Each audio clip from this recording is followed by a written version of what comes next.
So hello guys, अस्सलाम अलैकुम। तो क्या हाल चाल है आपके? तो आज हम फिर से अपने यूट्यूब चैनल पे आए हैं जिसका नाम है इंजीनियर ज़ुबैर क्लासेस। तो यहाँ पर हम डिस्कशन कर रहे थे स्ट्रेंथ ऑफ मटेरियल की, जिसके हमने 8 लेक्चर्स रिकॉर्ड करके अपलोड कर दिए हैं। और लास्ट सेशन में हमने क्या किया था? न्यूमेरिकल सेशन किया था। अब आज एक नया टॉपिक उठाने वाले हैं जिसका नाम है strain and types of strain कौन कौन सी होती है। हम आज स्ट्रेन के बारे में डिस्कशन कर रहे होंगे, और देन नेक्स्ट लेक्चर में हम इसके न्यूमेरिकल्स को सॉल्व कर रहे होंगे। तो लेट्स गेट स्टार्टेड। मैंने आपको स्ट्रेन के बारे में एक बेसिक सी जानकारी इससे पहले दे चुका था मैं। सो स्ट्रेन स्ट्रेन क्या होता है? यूजुअली हमें सबको पता है, it is change in length upon initial length, या जिसको हम कहते हैं ओरिजिनल लेंथ। तो पहले हम वो डेफिनेशन लिख लेते हैं, फिर इसके बारे में अभी और डिस्कशन हमें करनी है। So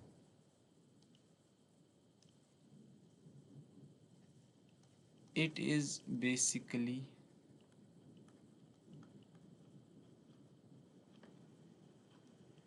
change in length. क्या है? Change in length upon original length.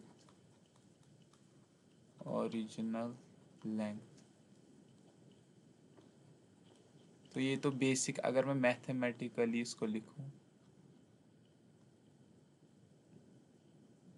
तो क्या आएगा? हम उसको एप्सिलॉन से डिनोट करते हैं, तो ये आता है delta L by L. Wait 1 second wait, I will come back.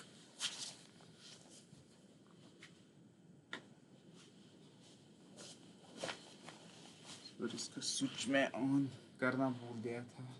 So so it is epsilon delta L by L. So basically जब भी हम लोड लगाते हैं, जब भी हम क्या करते हैं, एक बार पे हम, चलो हम जनरल टेंसाइल लोडिंग हम जनरली लेते हैं, तो क्या होता है? इसमें इलोंगेशन आती है ऐसे। तो इसकी वजह से क्या आता है? L plus delta L. So this delta L by L is my strain. And strain को हम एक और मतलब क्या करेंगे, रिप्रेजेंट करेंगे कि में जब हमने इंटरनल एक्सटर्नली लोड लगाया, उसकी वजह से डिफॉर्मेशन मेरे पास कैसी आई। सो स्ट्रेन इज एन रेजिस्टिव। क्या है? स्ट्रेन एक रेजिस्टिव प्रॉपर्टी है जो डेवलप होती है जब एक्सटर्नल लोड आता है। तो स्ट्रेन को हम क्या लिख सकते हैं? It is the so it is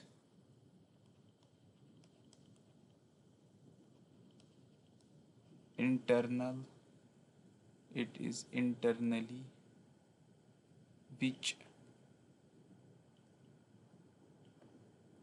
signifies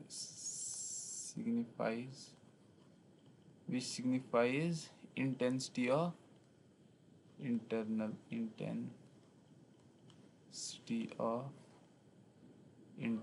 deformation.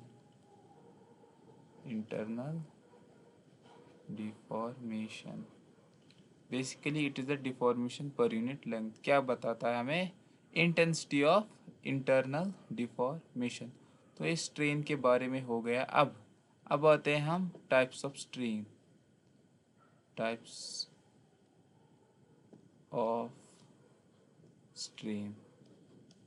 So mainly stress की तरह इसके टाइप्स दो है, एक है नॉर्मल, दूसरा है शेयर। सो पहले हम नॉर्मल की बात करेंगे। Normal strain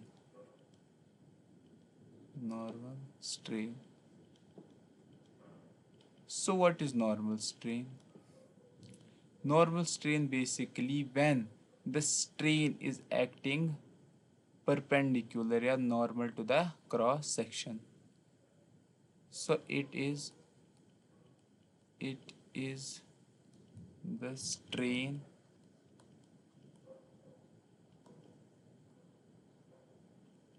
which develops perpendicular to cross section. देखो, एक जनरली हमने एक बार दिखाई, जनरल लोडिंग टेंसाइल है, इसकी वजह से क्या हुआ, फिर से वही ऊपर वाली डायग्राम, इसकी वजह से मेरी शेप क्या हुई, आप देख रहे हो, इस पी की वजह से जो क्रॉस सेक्शन पे लग रहा है उसकी वजह से खाली मेरा साइज चेंज हुआ। सो ड्यू टू, यहाँ पर एक और पॉइंट लिखते हैं, due to normal strain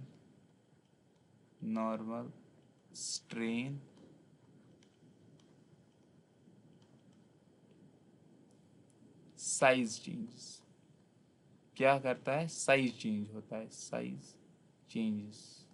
and this phenomena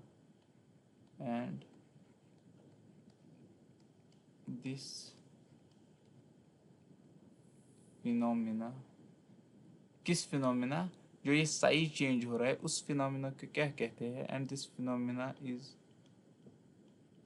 known as dilation. So इसको हम हाईलाइट करके रखते हैं क्योंकि बार बार पूछा जाता है। सो डायलेशन, तो ये हमारे पास हुआ नॉर्मल स्ट्रेन के बारे में। नाउ अब हम डिस्कस करेंगे दूसरा, shear strain।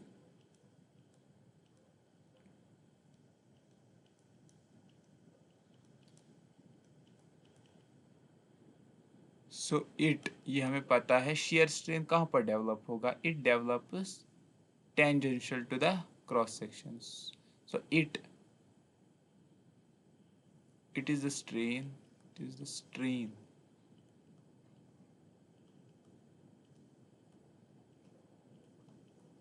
which develops tangentially या parallel to cross section, tangentially। सो ये बात हुई इसकी बेसिक। अब डायग्राम पे आते हैं हम। सो देखो डायग्राम कैसे बनती है इसकी।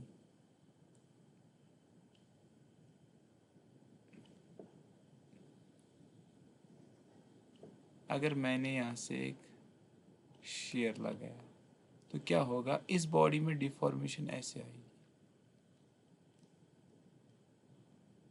कैसे आएगी, ऐसे। तो क्या हुआ यहाँ पर हम देख सकते हैं एंगल चेंज हो रहा है। पहले ये यहाँ था, अब ये पहुंच के किधर आया, इधर। So due to shear strain, due to shear strain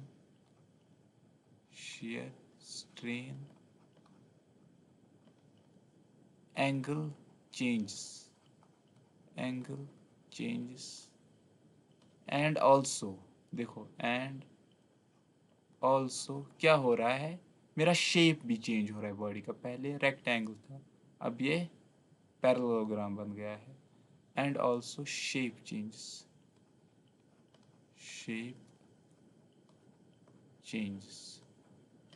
and this phenomena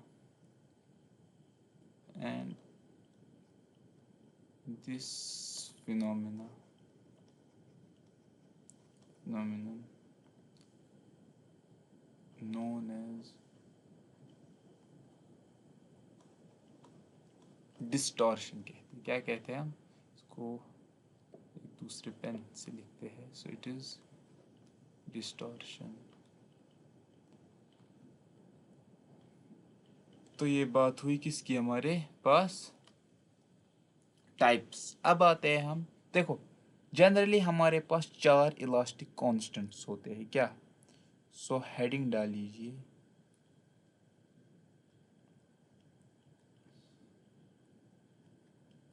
there are elastic constants. Heading है elastic constants. So there are four elastic constants. Elastic constants, इसके बारे में हम अच्छे से डिस्कशन कर रहे होंगे। तो पहला है, पहले हम बात करेंगे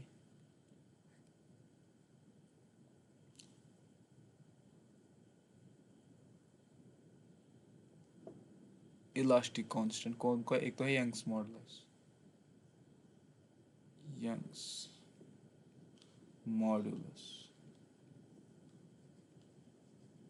of elasticity, elasticity.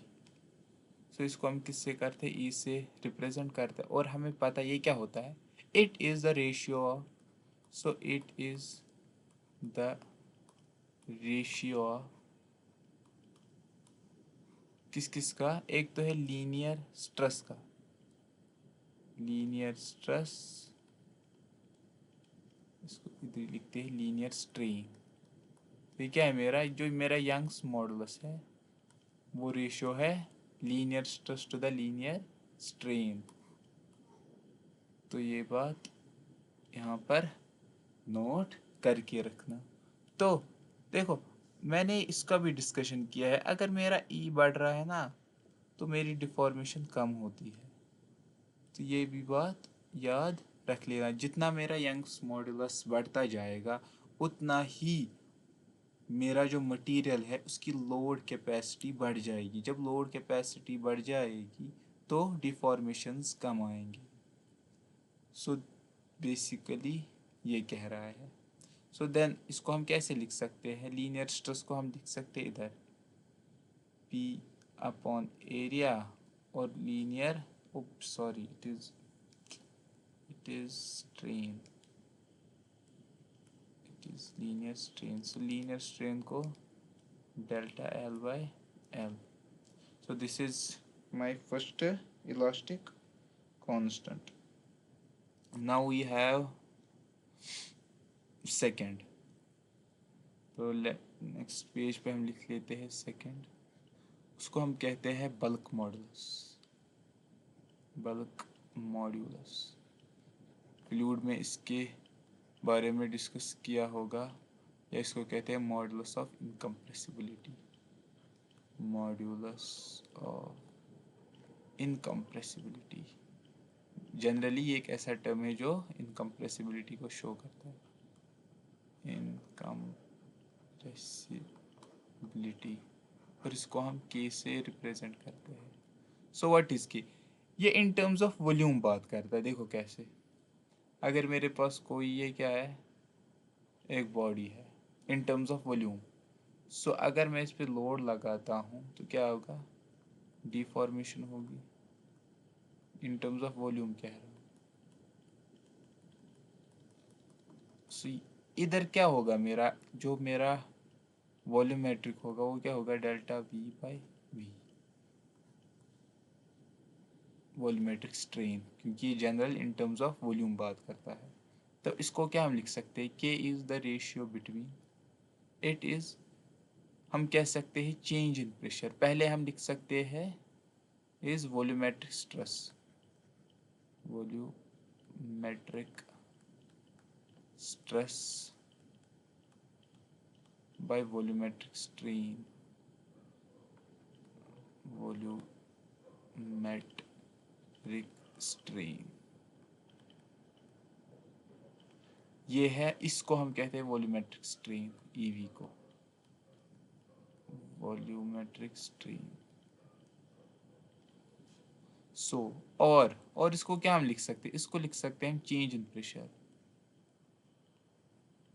Change in pressure divided by volumetric strain.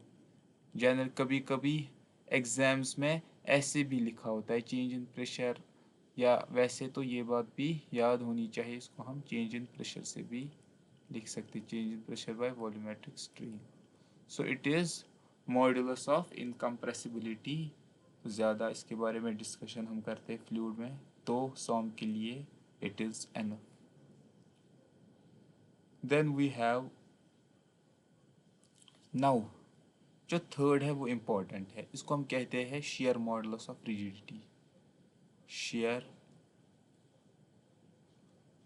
Modulus of rigidity या शेयर मॉडुलस या रिजिडिटी, जे डी टी, इसको हम रिप्रेजेंट करते हैं जी से it is ratio between, so it is the ratio between किस किस के बीच है, shear stress and shear strain, shear stress and shear strain. अब हम बात करेंगे नेक्स्ट स्लाइड पे किसकी, इसी की। देखो अगर मेरी डायग्राम, मतलब ये कोई मेरा मेंबर है, इस पे ऐसे क्या लग रहा है, शेयर लग रहा है, तो ये डिफॉर्म कैसे होगा, सिंपल नज़र आ रहा है, ये ऐसे डिफॉर्म होगा।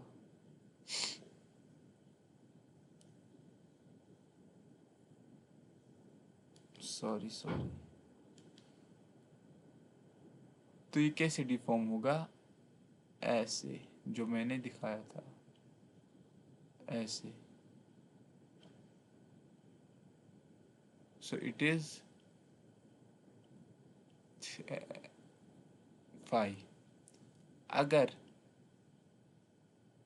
मेरे पास एक मेंबर है और इस पे यहाँ से भी लग रहा है, यहाँ से भी लग रहा है, यहाँ से भी लग रहा है और यहाँ से, तो समझना कैसे।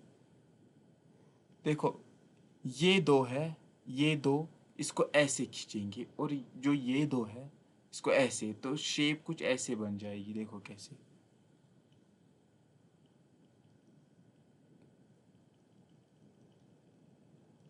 सो it is a shape.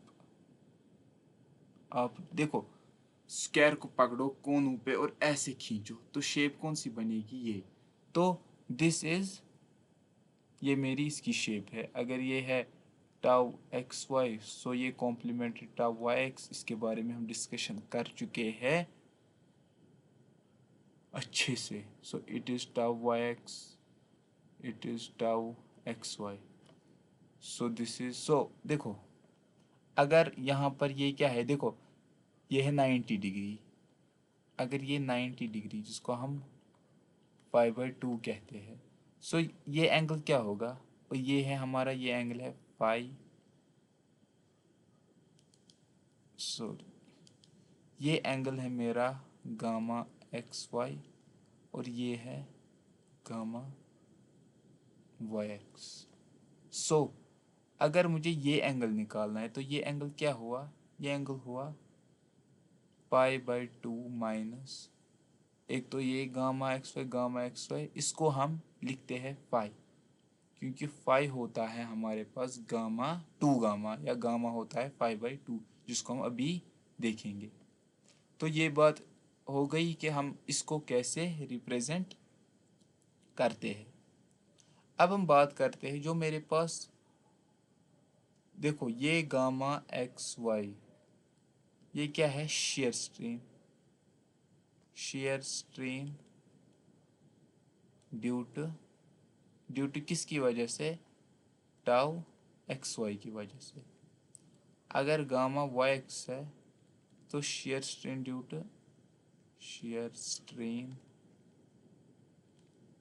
To gamma Y X. तो ये बात समझ में आई। अब हम लिखते हैं जो मेरे पास फाई होता है, फाई क्या होगा, फाई एक्स वाई, ये होता है gamma X Y plus gamma Y X. For equality of shear हमें पता है जो गामा एक्स वाई होता है, gamma X Y is equal to gamma Y X, क्योंकि क्या होता है, tau X Y is equal to tau Y X. तो ये बराबर होगा, तो ये क्या बनेगा, phi X Y is equal to 2 gamma X Y.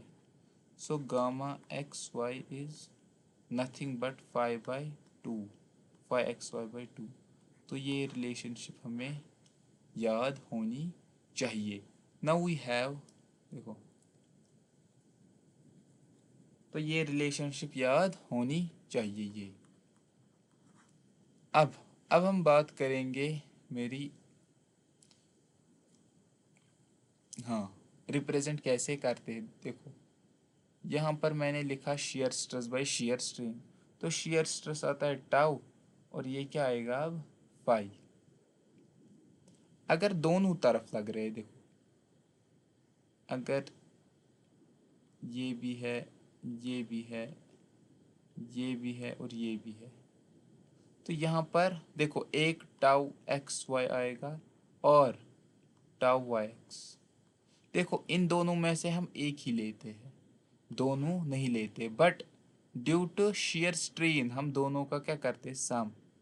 So it is gamma X Y plus gamma Y X. So इसका हम लेते हैं, सो इट इज दिस,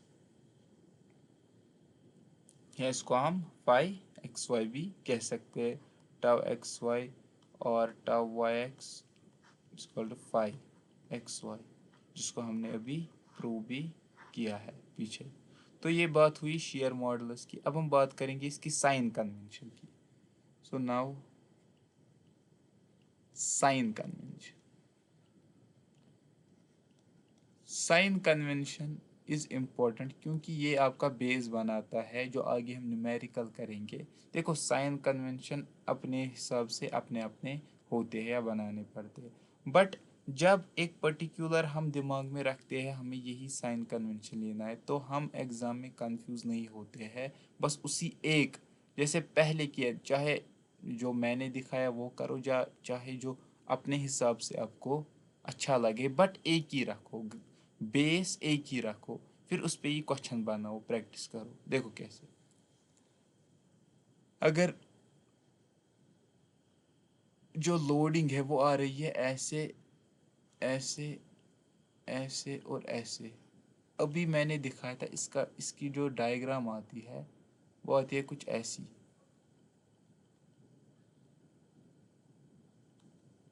क्या आती है ऐसे। सो ये क्या आता है, ये एंगल ये आता है पाई/2 माइनस फाई एक्स वाई, और ये क्या था, गामा एक्स वाई, ये गामा वाई एक्स। सो जो मेरे पास फाई एक्स वाई है, ये क्या हम लेते हैं, it is positive shear strain, positive shear strain जब ये वैल्यू आएगी। और टाउ एक्स वाई और टाउ वाई एक्स भी क्या हम लेते हैं, positive shear stress, shear stress. अब हम बात करेंगे अगर लोडिंग उल्टी हुई, कैसे।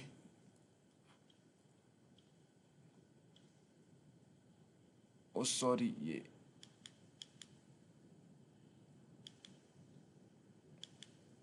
ये ऐसे होगा, हाँ, ये ऐसे और ऐसे। अब ऐसे खींचो इसको, कैसे, ऐसे। सो जब हम इसको ऐसे खींचेंगे तो ये क्या बन जाएगा, सो इट विल बी ऐसे, ये ऐसे बनेगा और ऐसे।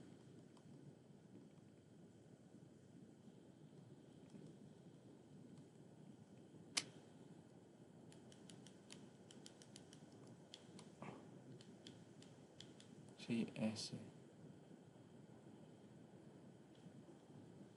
वेट वेट वेट, सो ये कुछ ऐसे बन जाएगा, ऐसे, फिर ऐसे। ये क्यों नहीं बन रहा है सही से ये डायग्राम, ऐसे ऐसे ऐसे और ऐसे, ये डायग्राम कुछ ऐसे बनने वाला है। जो मेरा ये एंगल है, अब ये एंगल क्या बन जाएगा, 5/2 प्लस 5xy। तो जो मेरा 5xy है इधर, वो क्या आएगा, नेगेटिव लेंगे हम। जब ऐसे लोडिंग कंडीशन है, ऐसी डायग्राम होगी, तब हम क्या लेंगे, shear stress negative. So shear strain negative and tau xy और tau yx will be negative shear stress। ये हमारी बात हुई साइन कन्वेंशन की। अब हम बात करेंगे हम नेक्स्ट जो लास्ट इलास्टिक कांस्टेंट है जिसको हम कहते हैं, इसको हम अच्छे पेन से डिनोट करते हैं Poisson's ratio. So it is Poisson's ratio. देखो इसको हम 1/m से भी डिनोट करते हैं, इसको हम म्यू से भी डिनोट करते हैं, इसको हम न्यू से भी डिनोट करते हैं। अब देखो पॉइजन्स रेशियो एक ऐसी प्रॉपर्टी है ये इतनी इम्पोर्टेंट है, हर किसी एग्ज़ाम में पूछी जाती है, चाहे कोई सा भी एग्ज़ाम हो ये तो आना ही आना है, क्योंकि ये मोस्ट फेवरेट है किन में, ऑब्जेक्टिव्स में। जैसे ऑब्जेक्टिव पेपर होता है सीबीटी, ये तो आता ही आता है इसमें से क्वेश्चन। अब हम देखते हैं पॉइजन्स रेशियो होता है क्या। सो पॉइजन्स रेशियो बेसिकली हमें बताता है कि अगर हम एक्स डायरेक्शन में या लॉन्गिट्यूडनल डायरेक्शन में लोड लगाते हैं तो इफेक्ट क्या आ रहा है मेरा उसके लेटरल डायरेक्शन में। जब मैं लोड लगा रहा हूँ एक्स डायरेक्शन में तो वाई डायरेक्शन में उसका इफेक्ट क्या देखने को मिलता है। And this Poisson ratio is material property and it does not depend on geometric, मतलब एरिया पे डिपेंड नहीं करता है। So Poisson's ratio it signifies so it signifies it signifies it signifies that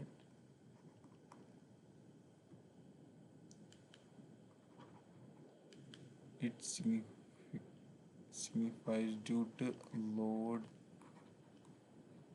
in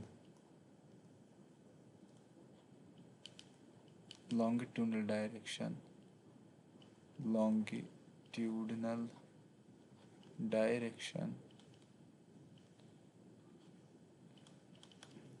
due to load in longitudinal direction x,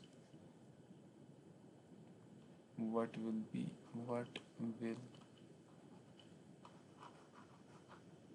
effect on its lateral direction।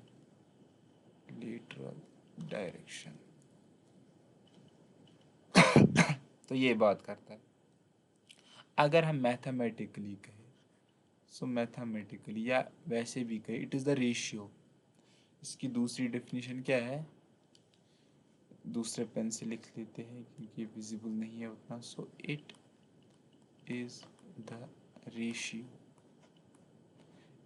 Ratio of lateral strain।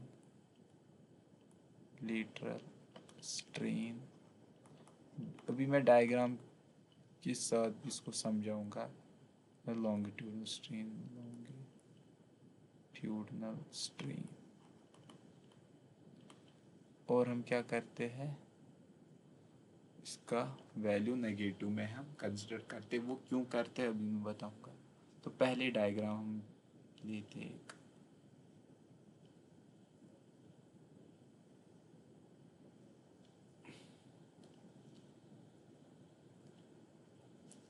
इस पे एक load आ रहा है यहाँ से और यहाँ से पी का। अगर ये मेरे पास है एल और ये मेरे पास है B, so due to this load इसकी जो हमारे पास डायग्राम बनेगी वो कैसे बनेगी,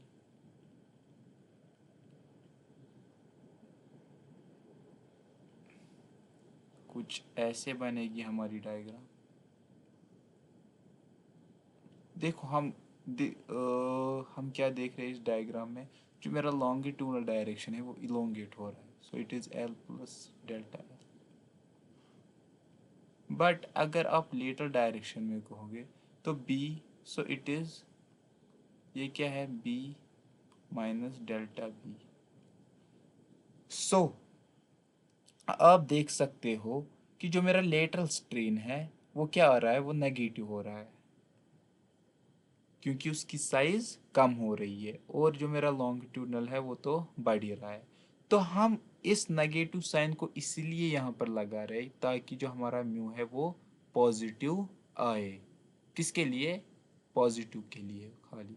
तो this is longitudinal strain by lateral strain by longitudinal strain को हम पॉइजन्स रेशियो कहते हैं कि लॉन्गिट्यूडनल डायरेक्शन में अगर लोड लगाएंगे तो लेटरल डायरेक्शन में उसका इफेक्ट क्या पड़ेगा। सो अगर हम म्यू की वैल्यू लिखेंगे, so mu value varies from, देखो पहला केस ये होता है 0 to 0.5, क्या करता है? वेरी करता है। अगर मैं बात करूंगा अब दूसरे की, पॉलीमर्स की, सर पॉलीमर्स ये वेरी करता है -1 से 0.5।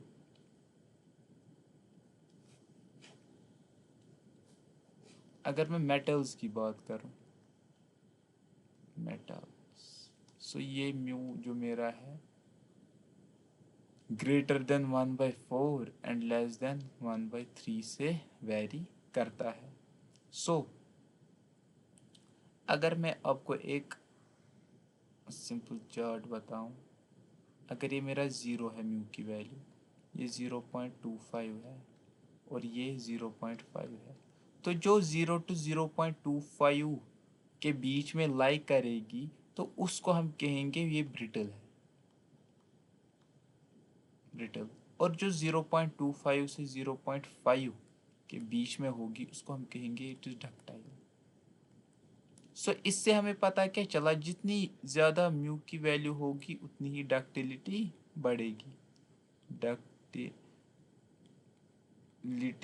विल इंक्रीज, मतलब ऐसे विल इंक्रीज, जितना म्यू होगा उतनी ही डक्टाइल। अब हम कुछ स्टैंडर्ड कीज पढ़ेंगे, जैसे पहला है गोल्ड। गोल्ड की होती है 0.44। सो ये क्या है? डक्टाइल, क्योंकि इसको हम रिमोल्ड कर सकते हैं, तभी हम कैसे बनाते हैं, कोई सा भी डिज़ाइन हम गोल्ड का बनाते हैं।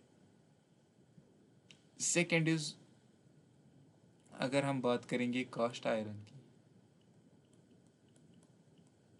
सो वो होता है 0.278। अगर हम बात करेंगे स्टील की, ये आता है 0.28। अगर हम बात करेंगे कंक्रीट की तो ये आता है 0.2। अगर मैं बात करूं कास्ट रॉट आयरन की, रॉट आयरन की, तो ये आता है मेरे पास 0.28। सो इट इज 0.28। अगर मैं बात करूं रबर की, ये एक एनोमिनल है, तो इट इज 0.5। तो ये स्टैंडर्ड केसेस आपको याद रखने, तब भी मैं कोई और सा भी मतना है तो वो भी लिख लेते हैं यहाँ पर।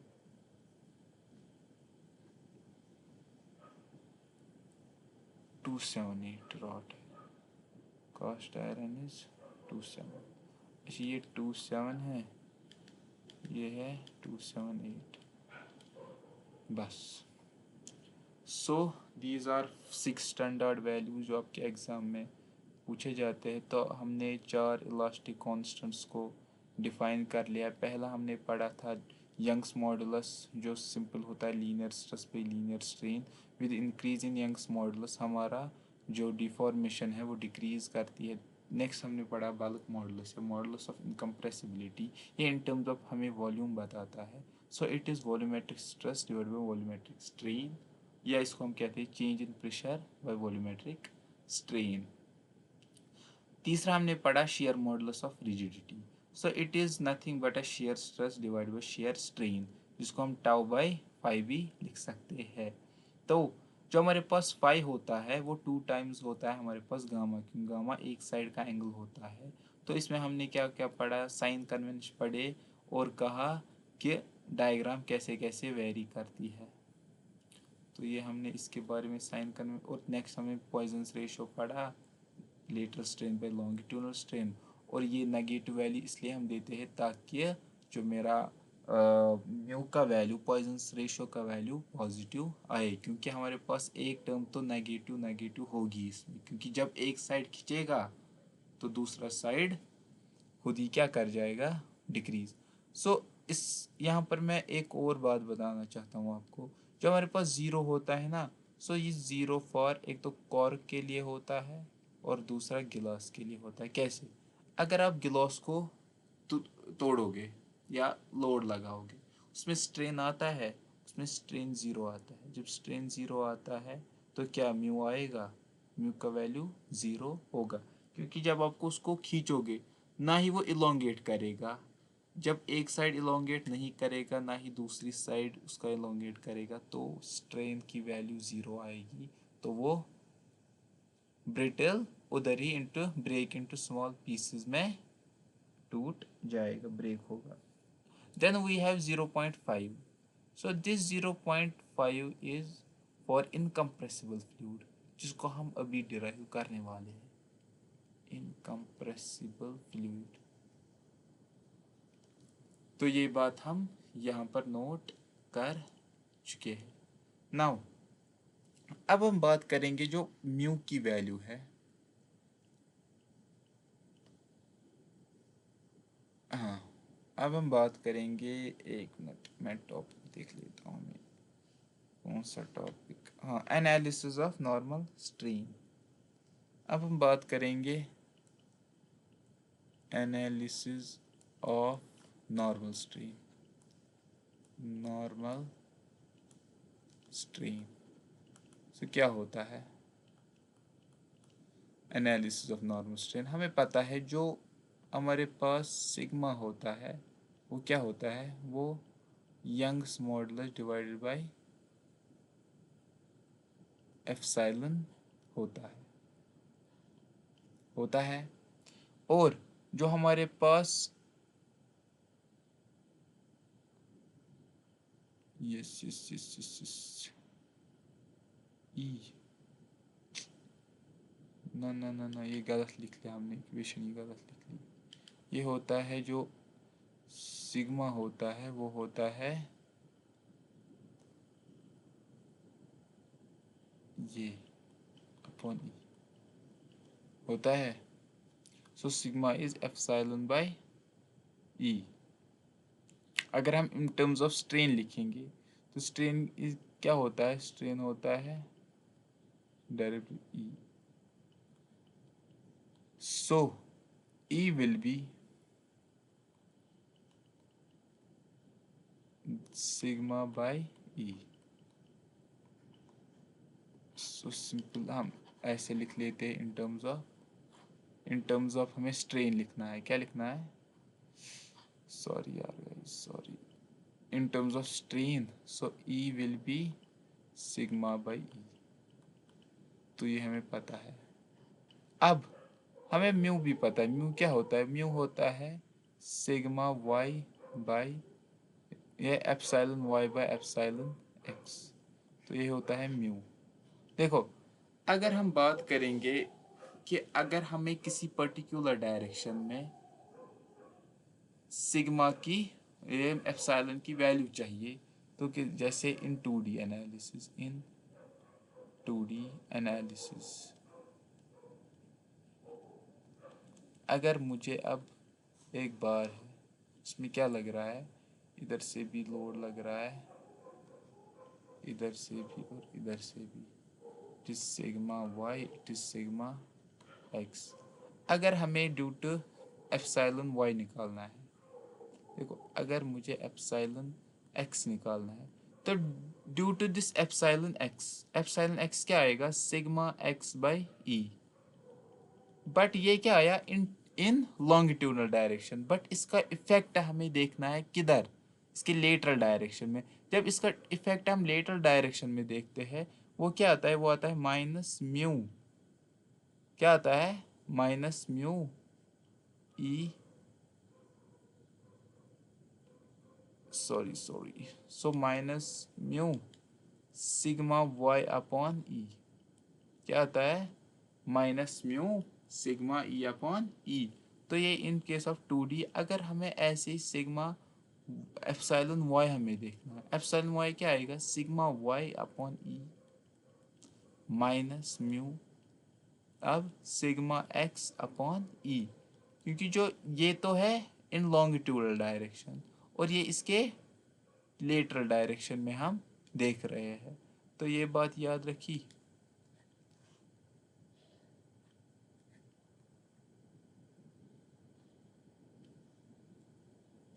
सो सिग्मा वाई इधर, इधर क्या हम लिख सकते हैं, epsilon sigma Y is mu times sigma X, और सिग्मा एक्स क्या था, सिग्मा एक्स ही था हमारे पास, सिग्मा एप्सिलॉन एक्स था सिग्मा एक्स अपॉन ई। तो ये बात याद हम कर लेंगे कि डायरेक्ट वैल्यू पुट करेंगे। तो ये होता है 2D केस में। अगर मैं 3D के केस में बात करूँगा, सो इन 3D में क्या आएगा, ऐसे, सो 3D में आएगा 1, यहाँ से आएगा 2 और यहाँ से आएगा 3, sigma X Y, sigma X और सिग्मा जेड। तो इसको रिप्रेजेंट हम कैसे करेंगे, देखो, अगर मुझे epsilon normal strain in X direction निकालना होगा, पहले मैं क्या लिखूंगा, उस पे जो डायरेक्टली, मतलब उस जिस पे हमने स्ट्रेन निकालना है उसका load direct stress X by E आता है ना फॉर्मूला सही। अब हम बात करेंगे उसके जो हमारे पास, अब इधर क्या है, दो लेटरल डायरेक्शन है या ट्रांसवर्स डायरेक्शन, लेटरल या ट्रांसवर्स एक ही है। तो एक्स के कौन कौन है, एक तो जेड है, दूसरा वाई है, so minus mu sigma Y upon E minus mu sigma Z upon E. तो ये क्या आया, normal strain in X direction. अब हम बात करेंगे एप्सिलॉन वाई की, strain in Y direction, so it is simply sigma Y by E. Then इसके लेटरल डायरेक्शन में ड्यू टू दिस लोड क्या आएगा, mu sigma X by E and obviously sigma Z mu by E. तो ये हमारे पास आया दूसरा। अब due to epsilon X, epsilon X पे जो लोड लग रहा है वो क्या है, sigma Z, so sigma Z epsilon Z sigma Z by E minus mu X sigma X by E minus mu sigma Y by E. तो it is that simple. ये अब टिप पे ये फॉर्मूला होनी चाहिए, कैसे आ रही है, क्यों आ रही है, सबको समझ आ गया। सो दिस इज़ बेसिकली हम क्या कर रहे हैं, जब एक लोड किसी भी पर्टिकुलर डायरेक्शन, देखो सिग्मा एक्स इस डायरेक्शन में पड़ रहा है, फिर से समझो, दूसरा पैरेड, अगर सिग्मा एक्स इस डायरेक्शन में है, सो इस डायरेक्शन में लो हमारे पास जो नॉर्मल स्ट्रेन क्या आएगा, सिग्मा एक्स बाई ई, ये नॉर्मल आया। अब जो इसके लॉन्ग जो जिसके डायरेक्ट, देखो लोड इस डायरेक्शन में है, इस डायरेक्शन में हमें स्ट्रेन क्या निकलेगी, सिग्मा एक्स अपॉन वाई। हमने देखा था म्यू क्या बताता है हमें, कि उसी लोड जब उस प्लेन पे पड़ता है तो जो उस प्लेन के ट्रांसफर्स पे हो वो उसका इफेक्ट भी बताता है। सो म्यू अब क्या किसका इफेक्ट बताएगा, ये इस ट्रांसफर्स का, so it is mu sigma Y upon E. तो ये बात हमें समझ में आई होगी, I hope. So this is analysis of normal strain. Now we have, हमारे पास एक और है वॉल्यूमेट्रिक स्ट्रेन, वॉल्यूमेट्रिक स्ट्रेन मतलब ईवी एप्सिलॉन वी, ये क्या होगा, delta V by V, delta V by V. So for अगर मेरे पास एक 3D डायग्राम बनाता हूँ मैं, अगर ये मेरे पास है L, ये मेरे पास है B, ये मेरे पास है H।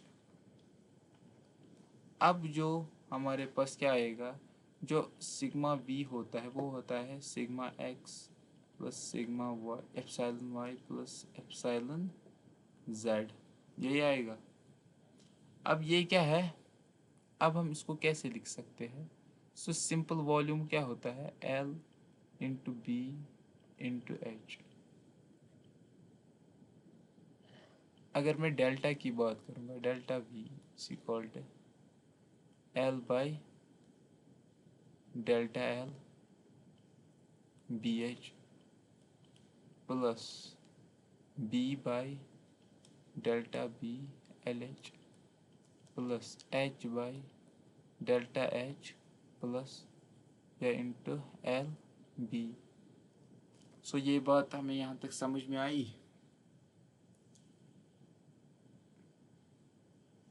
अब इसको क्या करेंगे, इन दोनों को इस और इसको आपस में इक्वेट या इससे डिवाइड करेंगे। सो ये क्या आएगा, डेल्टा वी बाई वी, इसको इससे, इसको इससे, इसको इससे। So this L, L B by H cancel हुआ, तो ये क्या निकला, delta L by L plus delta B by B plus delta H by H, यही निकलेगा। सो अब हम इसको कैसे लिख सकते हैं, तो ये वैल्यू आई जो हमने ऊपर लिखी थी। So this is nothing but this value. अब हम बात करेंगे जो हमने लिखा था E V is equal to max plus epsilon Y plus epsilon Z. अब हमें पता है एप्सिलॉन एक्स क्या होता है, अगर इसको दूसरे पेन से हम लिख लेते हैं।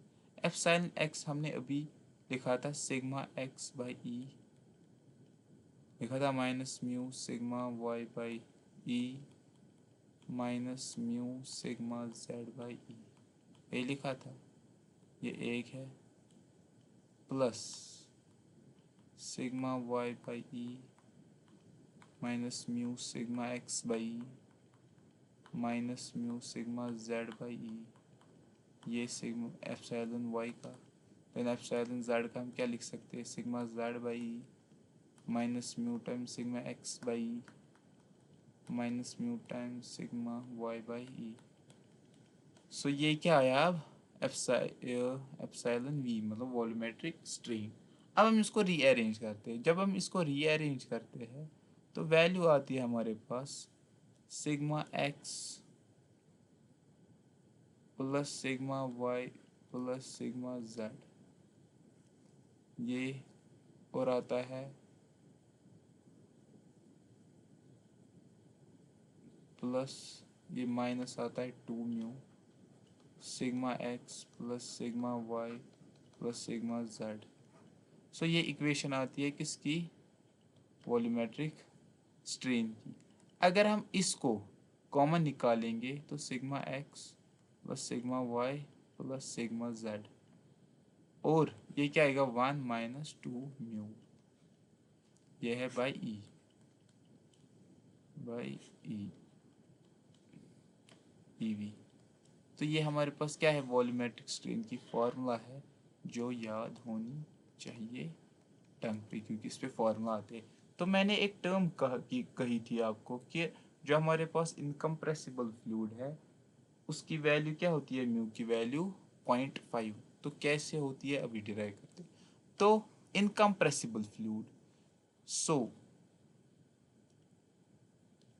सो incompressible fluid,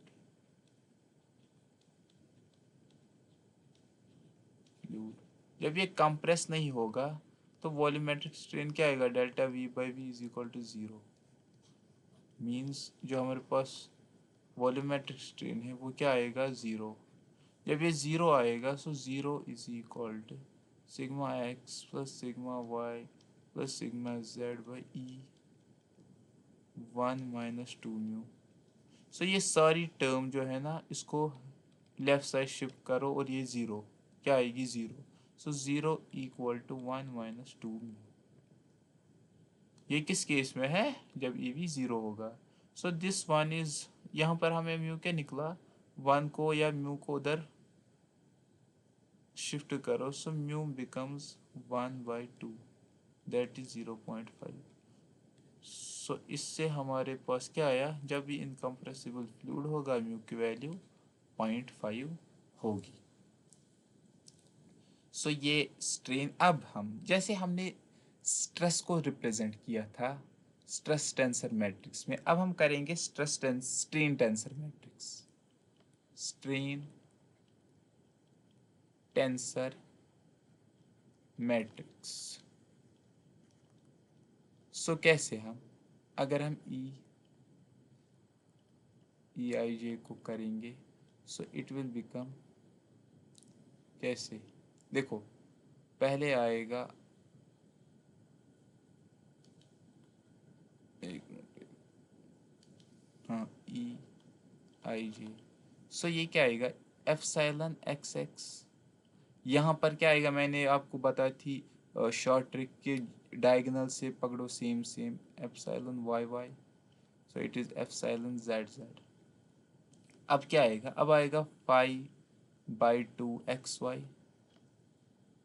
5/2 XZ, this is 5/2 YX, this is 5/2 YZ, this is 5/2 ZX, this is 5/2 ZY।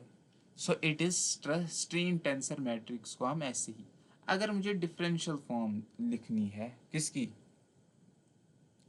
Wait, एक तो दो चीज़ है, एक तो है differential form, wait a second,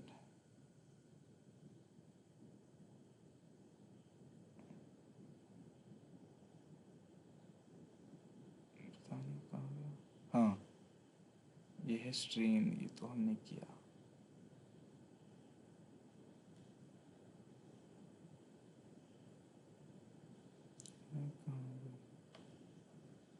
है ही नहीं यहाँ पर, ये, हाँ देखो डिफरेंशियल फॉर्म्स ऑफ दो है हमारे पास, एक तो है टॉपिक है differential forms of strain, differential forms of strain.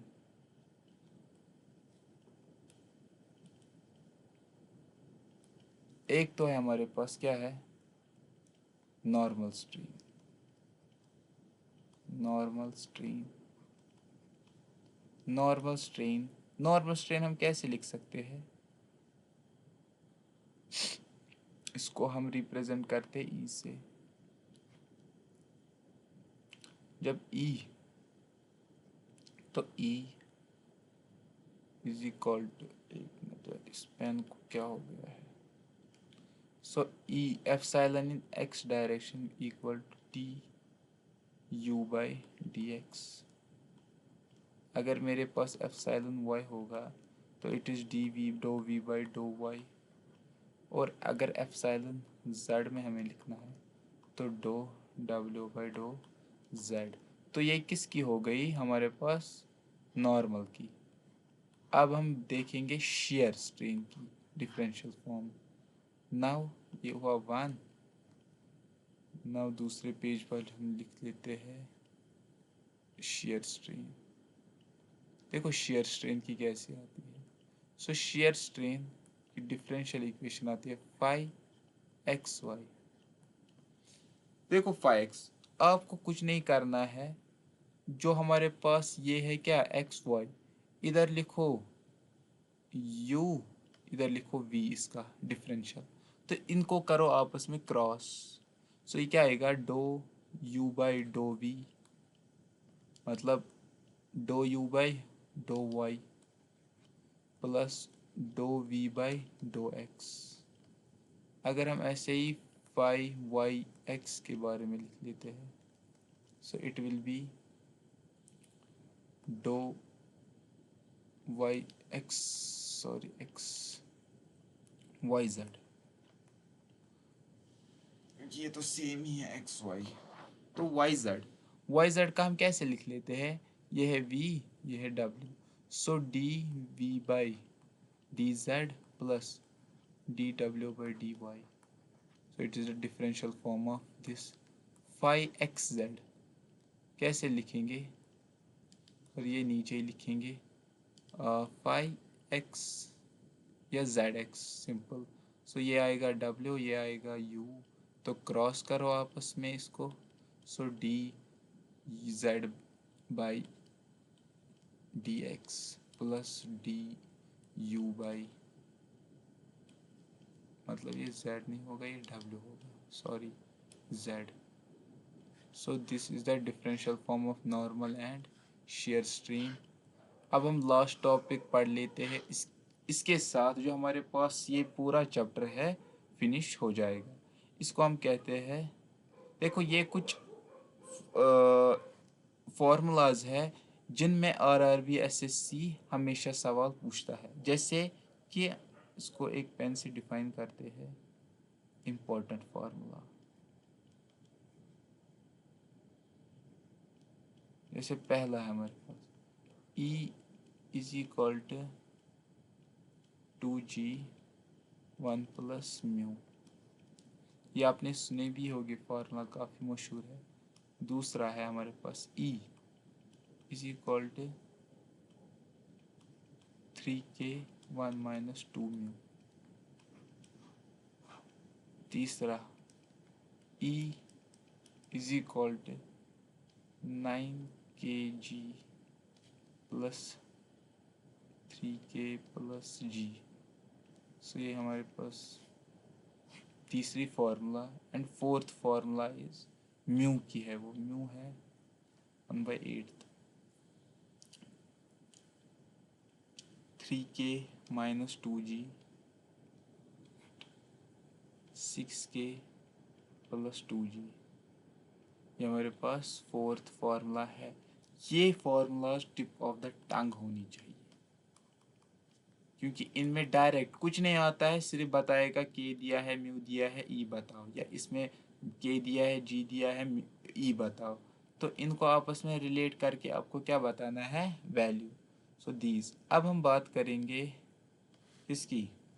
देखो, अगर मैं कहूँ total number of elastic constants, total number of elastic constant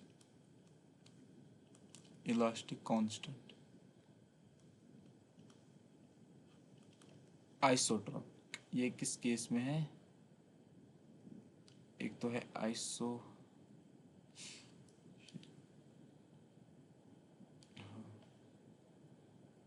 total number of elastic constants, ये है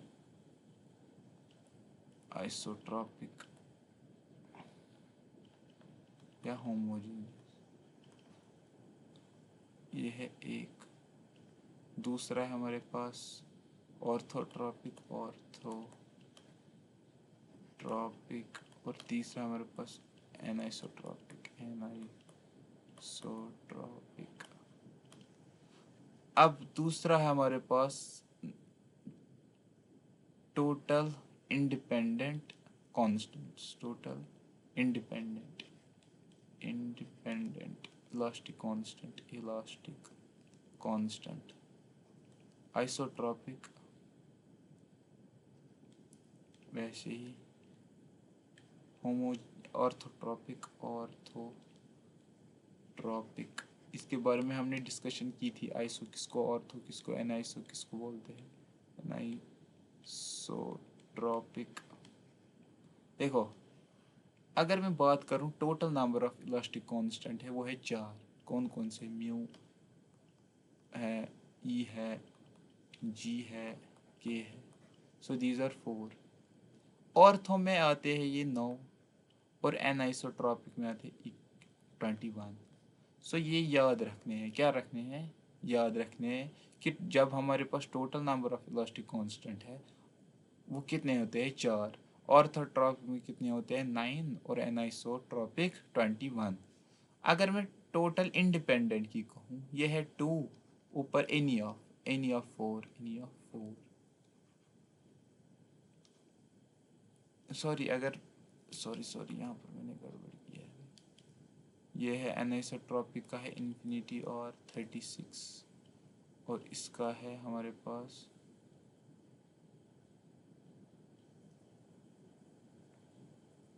21, और इसका है 2, और ये है 9, और ये है 12।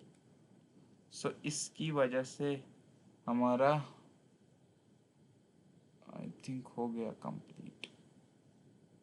हाँ,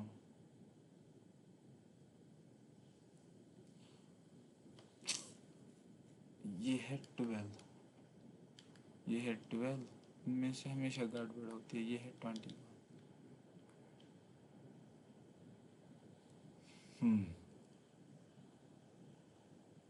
सो this is remember. So thank you very much. आज हमने पूरा स्ट्रेन को कंप्लीट कर लिया है, 2 चैप्टर हमारे कंप्लीट हो चुके हैं। अब हमें आगे थर्मल स्ट्रेसेस को उठाना है।